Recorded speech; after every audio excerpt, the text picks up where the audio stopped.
வணக்கம் வேல்பாரி 26.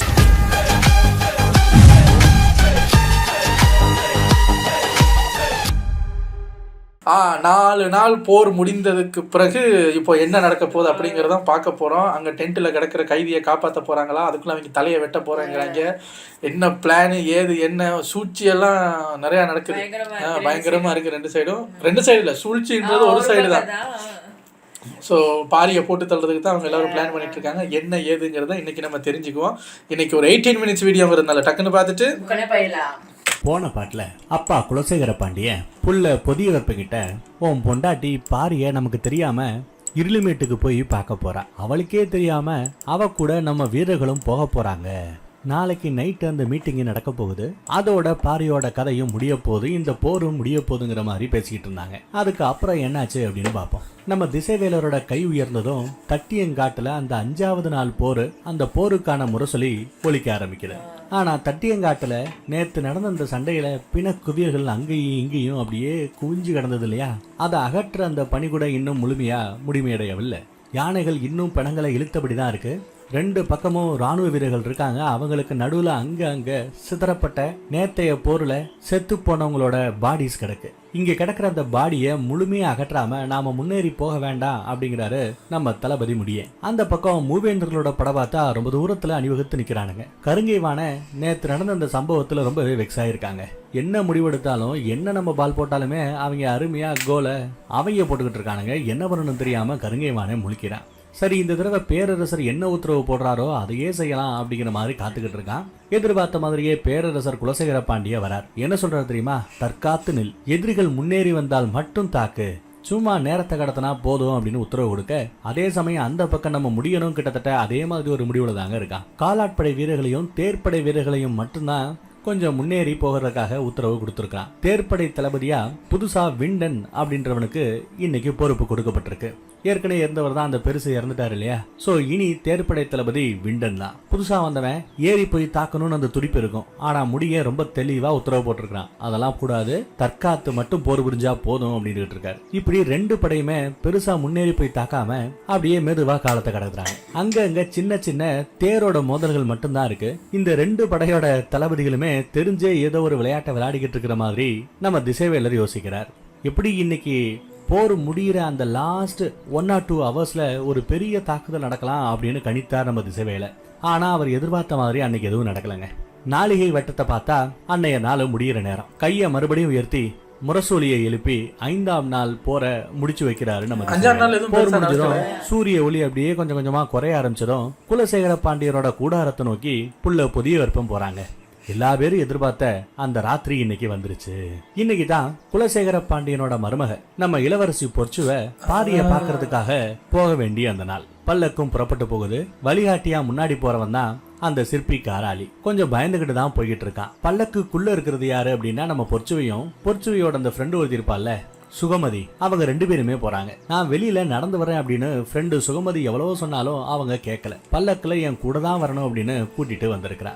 ஆனா வழக்கத்துக்கு மாறா எப்பவுமே சோகத்துல இருக்கிற பொற்சுவை இன்னைக்கு கொஞ்சம் முகமலர்ச்சியோட இருக்கா. என்ன ஏதுன்னு இந்த ஃப்ரெண்டு விசாரிச்சா, ஆமா ரொம்ப நாளைக்கு அப்புறம் என்னோட ஆசான் புலவர் கபிலரை பார்க்க போறேன். காண கிடைக்காத காட்சியா நம்ம வேல்பாரியா பார்க்க போறேன். மகிழ்ச்சி இருக்காதா என்ன அப்படிங்கிற மாதிரி பேசுறாங்க இளவரசியும். இதெல்லாம் ஒரு பக்கம். அந்த பக்கம் போர் முடிச்சதுக்கு அப்புறம் ஆயுதங்கள் எல்லாம் கொண்டு வந்து குகையில வந்து அடுக்கிக்கிட்டு இருக்காங்க நம்ம பசங்க. இன்றைய போர்ல பெருசா பாதிப்பு இல்லாம நம்ம பசங்க எல்லாம் சேஃப். இந்த பக்கம் பல்லக்குல இளவரசியும் அந்த ஃப்ரெண்டு சுகமதியும் போய்கிட்டு இருந்தாங்க இல்லையா. மேடு பள்ளம் எக்கு தப்பா இருக்கும். கொஞ்சம் அட்ஜஸ்ட் பண்ணி கீழே விழாம பிடிச்சிக்கிறதுக்காக ஒருத்தரை இன்னொருத்தர் மாத்தி பிடிச்சிப்பாங்க. ஒவ்வொரு தடவையும் ஃப்ரெண்டு சுகமதி இளவரசியை பிடிக்கும் போதெல்லாம் மன்னிச்சுக்குங்க இளவரசி அப்படின்னே சொல்லிட்டு தெரியவா. அதே மாதிரி சில சமயம் அவங்களும் இந்த ஃப்ரெண்டு சுகமதியை பிடிக்க வேண்டிய இருக்கும். அதுலயும் குறிப்பா சுகமதியோட காலை பிடிச்சி இவங்க பேலன்ஸ் பண்ணிட்டு இருப்பாங்க. ஆனா ஒவ்வொரு தடவையும் இளவரசி சுகமதியோட காலை பிடிக்கும் போதெல்லாம் அவளுக்கு ஒரு மாதிரியா இருக்குங்க. எப்பேற்பட்ட இளவரசி ஒரு சாதாரண வேலைக்காரியான என்னோட காலை பிடிக்கிறாங்களே அப்படிங்கிற மாதிரி அவங்களுக்கு குச்சம். ஆனா பேலன்ஸ் பண்றதுக்கு வேற வழி இல்ல, நம்ம இளவரசி பிடிச்சுதான் ஆகணும். அதை விட ஒண்ணு, தன்னோட வேலைக்காரியோட காலை பிடிக்கிறதுல அவங்க வேலைக்காரியா பார்க்கல, இந்த ஃப்ரெண்டோட காலை பிடிக்கிறதுல அவங்களுக்கு ஏதோ ஒரு சந்தோஷம். இப்ப பல்லக்கு எங்க போய்கிட்டு இருக்கு அப்படின்னா, இந்த 2 படைகளுக்கும் நடுவுல ஒரு 12-13 ஊர் இருக்கும். அதுல 6 ஊரு இந்த பக்கம் மூவேந்தர்களுக்கு சொந்தமானது, மீதி ஊரு அந்த பக்கத்துல நம்ம பாரிக்கு சொந்தமானது. மூவேந்தர்களுக்கு சொந்தமான, குறிப்பா நம்ம குலசேகர பாண்டியனுக்கு சொந்தமான அந்த 6 ஊர்க்காரங்களும் போருக்குள்ள நாங்க பங்கெடுக்க மாட்டோம் அப்படிங்கறத தெளிவா சொல்லிட்டாங்க. அதனால இந்த பசங்கள் எல்லாத்தையுமே வேவு பார்க்கறதுக்காக குலசேகர பாண்டியன் பயன்படுத்திக்கிட்டு இருக்காராம்.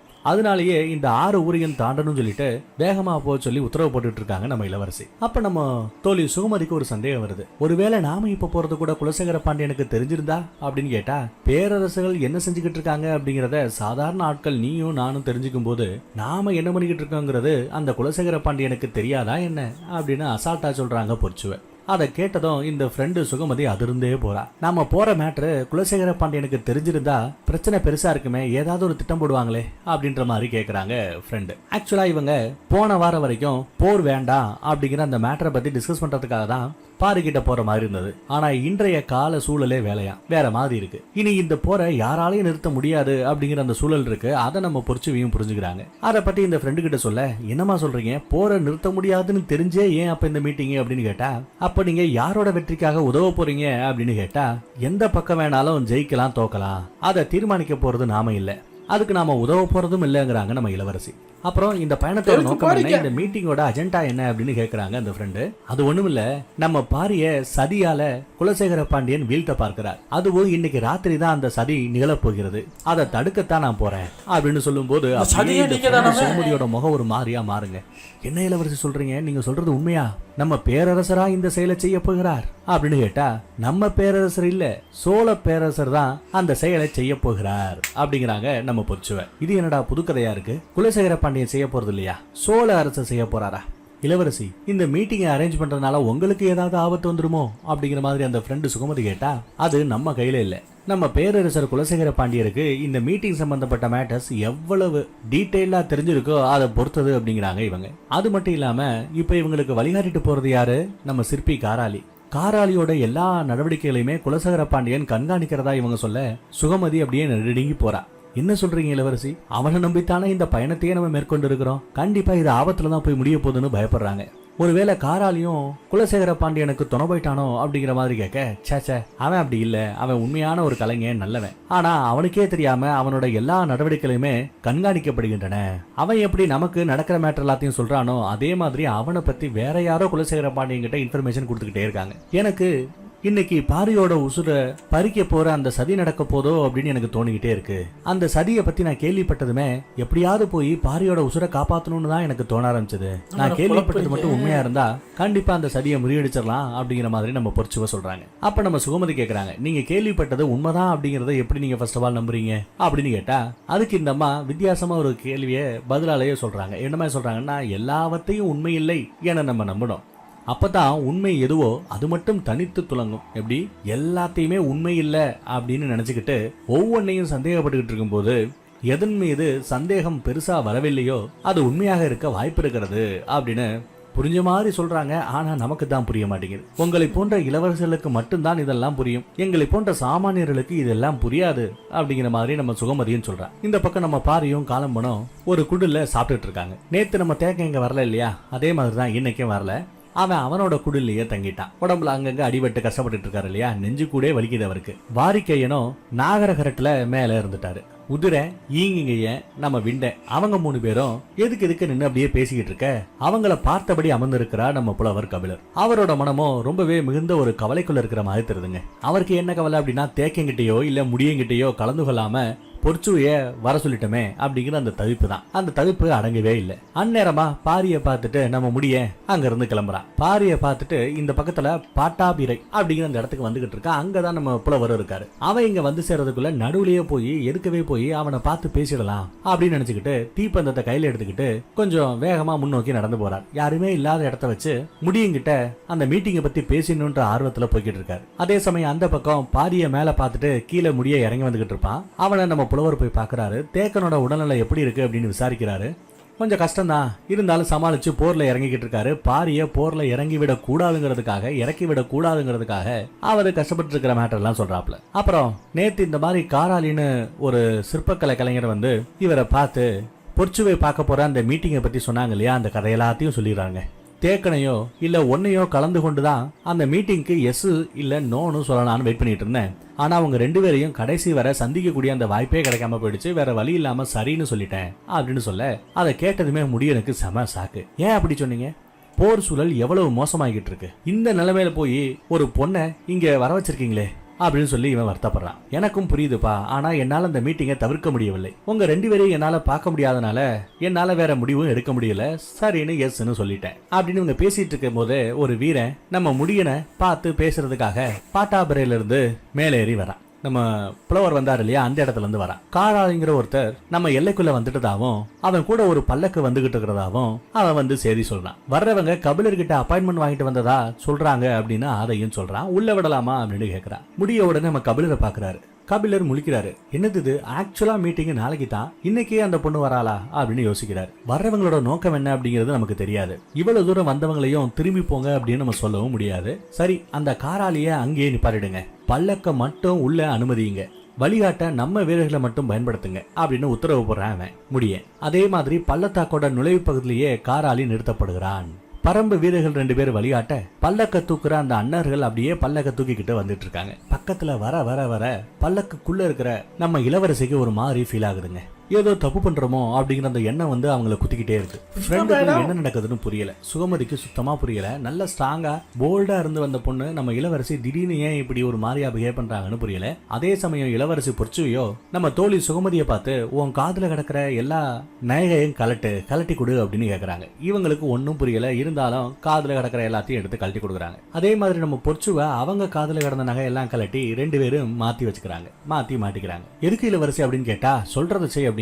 சுகமதியும் மறுப்பு சொல்லாம மாட்டிக்கிட்டா. கையில ஒரு சின்ன விளக்கு இருக்கும், அந்த விளக்கு எடுத்து சுகமதி கையில கொடுக்குறாங்க நம்ம இளவரசி. கொடுத்ததுக்கு அப்புறம் அந்த திரைய, பல்லக்கோட திரைய லைட்டா விலக்கி வெளியில என்ன நடக்குதுன்னு எட்டி பாக்குறாங்க. பக்கத்துல நம்ம தோழி சுகமதிக்கு தம்மா தூண்டு கேப்ல இவங்க வெளியில பாக்குறாங்களே, திரைய விலக்கி பாக்குறாங்களே, இதுல என்ன தெரிய போகுது அப்படின்னு புரியாம குழம்புறாங்க. கொஞ்ச நேரத்துக்கு அப்புறம் விளக்க மறுபடியும் எடுத்து பல்லக்கிலேயே மேல மாட்ட சொல்றாங்க. மாட்டியாச்சு, சுகமதி மாட்டி விட்டா. உங்களோட நடவடிக்கை எதுவுமே எனக்கு புரியலையே இளவரசி அப்படின்னு சொல்றாங்க நம்ம தோழி சுகமதி. கொஞ்ச நேரம் பொறு, எல்லாம் புரியுங்கிறாங்க இவங்க. இப்ப இவங்களோட மைண்ட் செட் கொஞ்சம் தெளிவா இருக்கிற மாதிரி தெரியுதுங்க. மூஞ்சி நல்ல கொஞ்சம் பிரைட்டா இருக்கு, போல்டா இருக்கிற மாதிரி தெரியுது. அடுத்து என்ன செய்யணுங்கிறத பொற்சுவ முடிவு பண்ணிட்டா அப்படிங்கறது நம்மளால புரிஞ்சுக்க முடியுது. அதுக்கப்புறம் சொல்றாங்க யாருக்கிட்ட, தோழி சுகமதி கிட்ட, இப்ப நான் சொல்ல போற மேட்டரை கேட்டு அதிர்ந்து போயிடாத, அச்சப்படாத, ஒரு முக்கியமான மேட்டர் சொல்ல போறேன்னு பக்கத்துல வராங்க. நம்ம பல்லக்க தூக்கிட்டு போயிட்டு இருக்காங்களே, இவங்க பல்லக்க தூக்குற அந்த கோஷ்டியே இல்ல அப்படின்னு சொல்ல, அதை கேட்ட நம்ம தோழி சுகமதி ஒரு செகண்ட் ஆடி போறாங்க. என்ன சொல்றீங்க இளவரசி அப்படின்னு ஷாக் ஆறாங்க. ஆமா, நான் பிறந்ததுல இருந்து இன்னைக்கு வரைக்கும் எவ்வளவோ தடவை பல்லக்குல பயணம் செஞ்சிருக்கிறேன். ஆனா இன்னைக்கு இந்த பல்லக்க தூக்கிட்டு போறாங்க பாத்தியா, இவங்களோட தூக்குற அந்த ஸ்டைலே சரியில்லை. ஆட்டி ஆட்டி தூக்கிட்டு வர்றத வச்சு இவங்களுக்கு பல்லத்தை தூக்குறதுல அனுபவம் இல்லை அப்படிங்கறத நல்லா புரிஞ்சுக்கிட்டேன். கண்டிப்பா இது மூவேந்தர்களோட ஏதோ ஒரு கோஷ்டி, ஏதோ ஒரு வீரர்களா தான் இருக்கணும். பாரிய போறதுக்காக தான் இப்படி தேர தூக்குற அண்ணர்கள் மாதிரி வேஷம் போட்டு வந்திருக்கிறதா கரெக்டா கெஸ் பண்ணி சொல்லிடுறாங்க. அது மட்டும் இல்லாம இவங்க காதுல கிடந்த அந்த நகையெல்லாம் எடுத்து, காதலையும் எடுத்து அந்த பொண்ணுக்கு எதுக்கு மாட்டி விட்டாங்கன்னா, பொதுவா அந்த பல்லக்க தூக்குறவங்க அவங்க தூக்குற ஸ்டைலை பொறுத்து காதுல மாட்டி இருக்கிற அந்த தோடு அசைவு இருக்குமா. அப்படியே மெதுவா குழந்தைக்கு தாலாட்டு பாடும்போது எப்படி ஆட்டுவாங்க தொட்டில, அந்த மாதிரி இன்னைக்கும் ஏட்டிக்கு புட்டியா ஆடிக்கிட்டு இருந்தது. ஏன் காதுல இருக்கிற வரைக்கும் அதை என்னால சரியா கெஸ் பண்ணி சொல்ல முடியல. அதனாலதான் ஓன் காதுல போட்டு விட்டுட்டு அதோட அசைவை செக் பண்ணி பார்த்தேன்.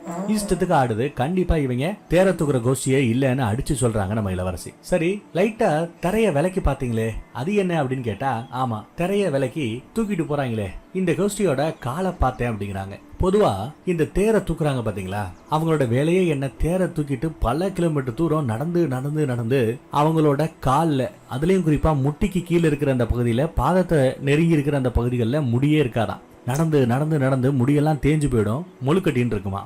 ஆனா இப்ப இங்க வீரர்களோட காலடியில பார்த்தா நல்ல முடி இருக்கு. அதுலயே தெரியுது இவங்க படை வீரர்கள், கொலை செய்ய வந்துகிட்டு இருக்கிற வீரர்கள், தேர தூக்குற கோஷ்டி இல்ல அப்படின்னு அடிச்சு சொல்றாங்க நம்ம இளவரசி மறுபடியும். அப்போ இவங்க யாரு அப்படின்னு நம்ம தோழி சுகமதி கேட்டா, வேற யாரு, நம்மள வேவு பாக்குற குலசேகர பாண்டியனோட ஆட்களா தான் இருக்கும் அப்படின்னு சொல்றாங்க. ஏன் அவர் இப்படி செய்யணும் அப்படின்னு கேட்டா, ஒருவேளை வேல்பாரிய கொள்றதுக்காக நம்ம மூலமா நமக்கே தெரியாம அவங்க நடத்துற ஒரு சதியா கூட இருக்கலாம் அப்படின்னு சொல்ல, அவ்வளவுதாங்க. அதுந்தே போறா சுகமதி. மயக்க வர்ற மாதிரியே இருக்கு அவங்களுக்கு, அழுகையே வருது. அதே சமயம் பல்லக்கு டப்புன்னு நிக்குதுங்க. நம்ம பரம்பு நாட்டு வீரர்கள் பல்லக்க இங்க இறக்குங்க அப்படின்னு சொல்றாங்க. சுகமதிக்கு பயங்கர பதட்டத்துல இளவரசியோட கையவே இறுக பிடிச்சுக்கிறான். நான் உங்களை இறங்க விட மாட்டேன் அப்படின்னு சொல்லி அழுகுறாங்க. அவளோட பிடியில இருந்து கைய விலக்கி தோழியோட தலையில கைய வச்சபடி நம்ம இளவரசி பொறிச்சுவை சொல்றாங்க, பதட்டப்படாத, நாம நினைச்சதுதான் இங்க நடக்க போகுது. இவ்வளவு தூரம் வந்துட்டோம், இதுக்கப்புறம் நம்மளால பின்வாங்க முடியாது, நம்மளோட அறிவே நமக்கு கை கொடுக்கும், நம்பிக்கையோடு வா அப்படிங்கிறாங்க. இப்ப பல்லக்கு தூக்கிட்டு வந்தது மொத்தம் 6 வீரர்கள். அவங்க அப்படியே தலைவணங்கினபடி நிக்கிறானுங்க. அவங்களுக்கு பக்கத்துல நம்ம பரம்பு வீரர்கள் 4 பேரு நிக்கிறாங்க. பல்லக்குல இருந்து வெளியில வந்ததும் எதிரில இருந்த ஒரு மரத்தோட அடிவாரத்தை பாக்குறாங்க நம்ம இளவரசி. அங்க நிறைய தீப்பந்தங்கள் அங்கே இங்கேயும் எரிய வைக்கப்பட்டிருக்கு. மரத்துக்கு அடிவாரத்துல இருந்த ஒரு 5-6 கல்லு கிடக்கு. அதுல ஒரு 6 பேரு உட்காந்து பேசிட்டு இருக்காங்க. இடது பக்கமா நம்ம புலவர் கபிலர் இருக்கிறார். வலது ஓரத்துல இப்போ பாரி இருக்கிறார். இடையில முடியன், ஈங்கையன், உதிரன், விண்டன், காலம்பன் அப்படின்னு வரிசை எல்லாரும் உட்கார்ந்து இருக்காங்க. ஆனா பொற்சுவை யாரையுமே பார்க்கலங்க. அவளோட பார்வையில நம்ம புலவர் கபிலர் மட்டும்தான் தென்படுகிறார். விறுவிறுன்னு நேரா கபிலரை நோக்கி நடக்க தொடங்குறாள். மனசுக்குள்ள எவ்வளவோ எண்ண ஓட்டங்கள் ஓடிக்கிட்டு இருக்கு. சோழனோட சதி திட்டத்தை இவங்க கிட்ட சொல்லணும். அதோட சேர்ந்து இப்போ பாண்டிய வீரர்கள் பல்லக்க தூக்குறவங்க மாதிரி வந்துட்டு இருக்காங்கல்ல, அவங்களும் தாக்க போறானுங்க. அதை எப்படி நம்ம தடுக்க போறோம்? எதுவுமே இவளுக்கு பெருசா பிடிபடல. ஆனா அவளோட கண்ணுக்கு தெரியறது என்னவோ நம்ம புலவர் கபிலர் ஆசானோட முகம் மட்டும்தான். அவருக்கு பக்கத்துல வந்து நிக்கிறாங்க நம்ம பொற்சுவை. பக்கத்துல வந்ததும் புலவரோட காலில் விழுந்து வணங்குறாங்க. கண் கலங்கிய நம்ம கபிலரோ அவளுக்கு வாழ்த்து சொல்லி எந்திரிக்க சொல்றாருங்க. ஆனா பொற்சுவை எந்திரிக்க முடியல. அடுத்து என்ன செய்யறதுங்கிறது இப்ப அவங்களுக்கு பெருசா புலப்படல. குனிந்து வணங்கியபடியே அவங்க இருக்க, எந்திரிமான்னு மேல நம்ம கபிலர் சொல்ல, அப்பையும் அவ யோசிக்கிறா. இங்க இருக்கிறவங்கல யாரு பாரின்னு வந்திருக்கிற அந்த கொலகார வீரர்களுக்கு தெரியாது. எப்படியும் ஏன் மூலமா தான், நான் யாரு கூட பேசுறேன் வைக்கிறேங்கிறது மூலமா தான் இங்க இருக்கிறதுல பாரி யாரு, அவரோட அடையாளம் என்ன அப்படிங்கறதையே கண்டுபிடிக்க முடியும். தாக்குதலுக்கும் என்ன மாதிரியான உத்தியை வச்சிருக்காங்க அப்படிங்கறத அவங்க பாயிண்ட் ஆஃப் வியூல இருந்து நம்ம இளவரசி பொற்சுவை யோசிக்கிறாங்க. காலில் விழுந்து எடுக்கிற நம்ம சிசிய பொற்சுவையோட தலை அப்படியே வருணபடியே வாழ்த்து சொல்லிக்கிட்டு இருக்கிற நம்ம புலவரை பார்த்து முகத்தை அப்படியே மேல் நோக்கி பார்த்து நம்ம பொற்சுவை கேட்கிறா, ஈங்க ஏன் எங்க இருக்கிறார் ஆசானே அப்படின்னு கேட்க கபிலர் அதிர்ந்தே போகிறார். பாரியத்தானே கேப்பா அப்படின்னு பார்த்தா ஈங்க என்னை பத்தி விசாரிக்கிறாளே, எதுவும் புரியலையே. நமக்கு புரிஞ்சு போச்சு. ஈங்கையனை வச்சுதான் சோழ மன்னன் நம்ம பாரிய போட்டு தள்ள திட்டம் போட்டிருந்தார். ஞாபகம் இருக்கா? அது ஒரு சதி திட்டம். பல்லக்க தூக்கிட்டு வந்தவங்க பாண்டிய வீரர்கள். அவங்க மூலமா ஒரு சதி திட்டம் நடக்க போகுது. இந்த 2 சதி திட்டத்தையும் இவங்க தான் இப்போ சமாளிச்சாகணும். ஈங்கையனை இவ ஏகக்கிறா அப்படிங்கிறது நம்ம புலவருக்கு பிடிபடல. இடது கையை நீட்டி 3ஆவதா நிற்பவரை காட்டுறாரு நம்ம கபிலர். ஈங்கையனை காமிக்கிறாரு. பொற்சுவையோட கால்கள் அப்படியே அவனை நோக்கி திரும்புது. அந்த பக்கம் பல்லக்கோட மேற்பிடிமானம் முழுக்க ஈட்டிகளாலேயே செஞ்சு வச்சிருக்கானுங்க. பொற்சுவை எப்படியும் கபிலரை வணங்கிய பிறகு பாரியத்தான் வணங்கி பேசுவான். அந்த கணத்துல அவனை தாக்கி அழிக்கணும் அப்படிங்கறதான் கொடுக்கப்பட்ட ஆணையா இருக்கும். பொற்சுவையோட ஈங்கையனை நோக்கி நகர தொடங்கிய போது பாண்டிய வீரர்கள் ஈங்கையனை பாரின்னு தப்பா நினைச்சிட்டாங்க. பல்லக்கோடு ஒட்டி இருந்த அந்த ஈட்டியை அப்படியே பிடிக்கிறானுங்க. பொற்சுவையோட மனசுல என்னவோ ஓடிக்கிட்டு இருக்குங்க. என்ன ஓட்டம் என்னென்னமோ ஓடிக்கிட்டு இருக்கு. பாரி எங்க இருக்கான், அவன் முகத்தை பார்க்கணுமேங்கிற அந்த ஆர்வம் இருக்கு. ஆனா ஒருவேளை அவன் முகத்தை பார்த்து அதை இந்த வீரர்கள் பார்த்து அவனை கொன்னுட்டாங்கன்னா அதனால அந்த தவிப்பை எல்லாத்தையும் தாண்டி ஈங்கையனோட முன்னாடி வந்து நிக்கிறா. கூட நிக்கிற யாருக்குமே என்ன நடக்குதுன்னு புரியலங்க.